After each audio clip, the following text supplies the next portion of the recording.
اعوذ باللہ من الشیطان الرجیم بسم اللہ الرحمن الرحیم لاکھوں کروڑوں درود و سلام حضرت محمد مصطفیٰ رسول اللہ صلی اللہ علیہ وآلہ وسلم اور آل محمد پر۔ KS میڈیا کے دوستوں، امید ہے کہ آپ خیریت سے ہوں گے۔ میری دعا ہے کہ اللہ پاک آپ سب کی مرادوں کو ہمیشہ پورا کرے، آمین ثم آمین۔ KS میڈیا کے دوستوں، آج میں جس موضوع پہ آپ سے بات کرنا چاہتی ہوں، سورہ فاتحہ کے بارے میں میری کوشش ہے کرنا تھی کہ آپ تک جو علم تھوڑا بہت مجھے معلوم ہے میں وہ آپ تک پہنچاؤں۔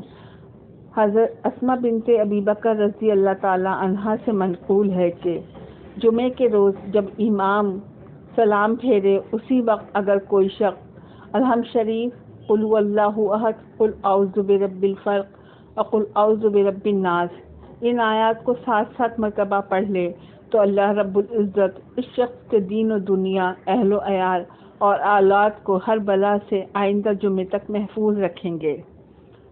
سخت سے سخت مرض، ناسور، گٹھیا، وجع مفاصل، مرگی اور درد سر وغیرہ کے لیے فجر کی سنتوں کے بعد فرضوں سے پہلے 41 مرتبہ بسم اللہ الرحمن الرحیم، رحیم کی میم کو الحمد کے نام سے ملا کر اگر کوئی شخص پڑھ کر پانی یا دوا وغیرہ پر پھونک کر پی لے یا مریض کو پلا دے تو انشاءاللہ کامل صحت پائے گا۔ حضرت امام جعفر صادق سے منقول ہے کہ الحمد شریف 40 بار پانی پر دم کر کے بخار والے کے منہ پر چھینٹے دینے سے انشاءاللہ بخار ختم ہو جاتا ہے۔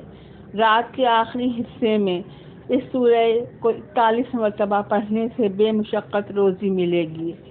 KS میڈیا کے ناظرین، امید ہے کہ آپ کو میری ادنا سی کوشش پسند آئی ہوگی۔ پلیز مجھے سبسکرائب کریں اور مجھے اپنی دعاؤں میں یاد رکھیں۔ وآخر دعوانا والحمد للہ رب العالمین یا ارحم الراحمین۔